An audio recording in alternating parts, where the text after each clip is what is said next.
the less than stellar follow-up to Casino Royale.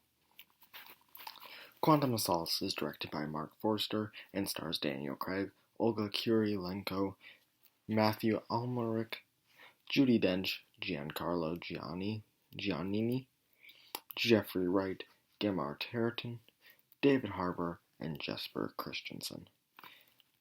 Now this movie gets a lot of hate. And while I was not a big fan, I don't think it was awful.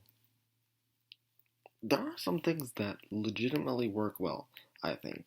But for the most part, it's definitely a weaker entry. But let's just talk about it. First of all, one of the best things and fresh things about Casino Royale was how well it directed its action. It was fantastic, and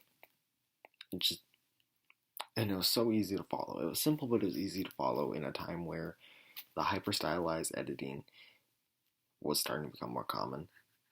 And this movie knew it, as it has the very boring editing of just a lot of cuts.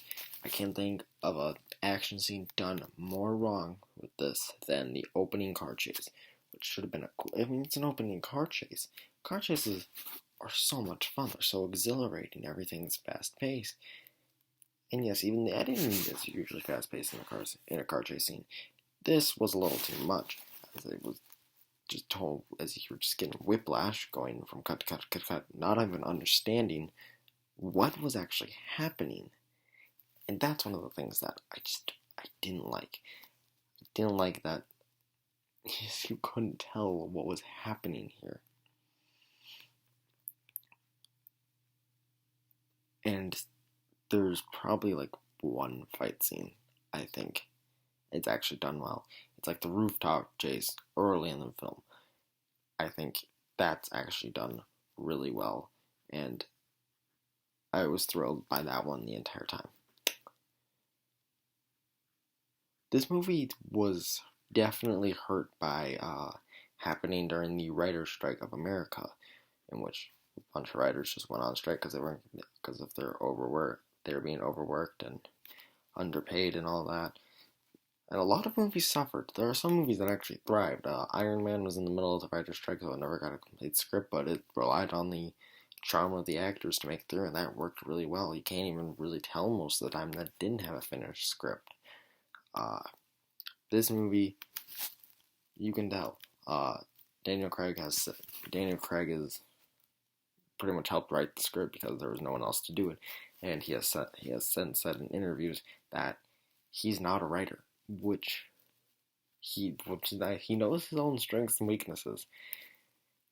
And I wouldn't say the writing's awful. It's just you could tell they were really rushing to get this movie made. It's like there was a deadline, they needed to get it out. They were just going through the motions. There are some moments, like well-written moments and well-paced moments that I like, but you can tell how much they needed to get this movie out.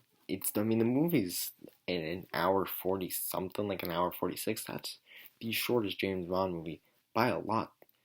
The shortest one before that was like an hour 58 or something, barely under 2 hours. This one is close to just being an hour and a half. That's how much there was just cut, and it doesn't help that the action scenes are cut, make the runtime even faster. But regardless of it being that short, the movie also is paced poorly and somehow still quite boring, despite the fact of its incredibly short runtime. The director, Mark Forster, has said that he's not a James Bond fan. He wasn't a fan until Casino Royale. And I've not really seen anything else he's done. He might be a good director.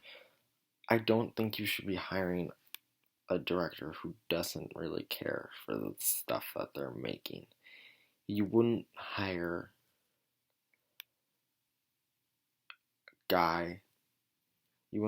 someone to direct a superhero movie if they hated that superhero and only like one movie or one comic they were in.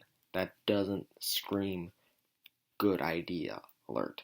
And yet they still went ahead with it, and this feels like Casino Royale, but to the extreme. Like, Casino Royale was kind of a dark and edgy movie. It moved Bond into the present day, along with stuff like Batman Begins, how that moved Batman into the present day. It was nice, but it wasn't too gritty, and there's still a lot of lighthearted stuff. This one, they're like, it's gonna be ultra intense, we're gonna push that PG-13 rating.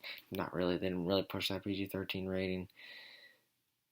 They thought they were more edgy than they were. And even then, it's like, well, guys, you were really trying to be cool here, aren't you? It's like, James Bond's already cool.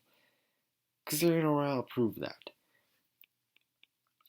They tried so much. It just doesn't work. Neither of the Bond girls are all that interesting. What I do think is interesting is our main Bond girl never actually has any romantic relations with James Bond, which can be continued in the next one, in which our main Bond girl would not have a romantic relation with Bond. See, Bond girl never meant that they had to be like have a relationship with them. They just had to be the main female character. Which means I think Skyfall is the best Bond girl. But we'll get to that later. Yeah. The villain is probably one of the most boring businessmen type villains ever. Dominic Green. Wow, I'm actually really surprised I remembered his name. He was very bland and uninteresting. I think Daniel Craig is good in it. I think he's trying his best with what little he and the director gave himself. I think A Quest for Vengeance. I wish we would have gotten to see a proper conclusion to his quest for vengeance. But we didn't. Kind of upsetting, but I do like the ending. I think the ending works really well. I'm a big fan of how the movie ended. With him showing mercy and then walking off in the snowy field like I never left. I really liked it. I thought that was a very, very good ending.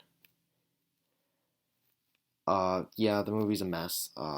There are moments I enjoyed, but other than that, it was just so I'm gonna have to give Quantum of Solace a 68 motor oil out of 100. Yeah,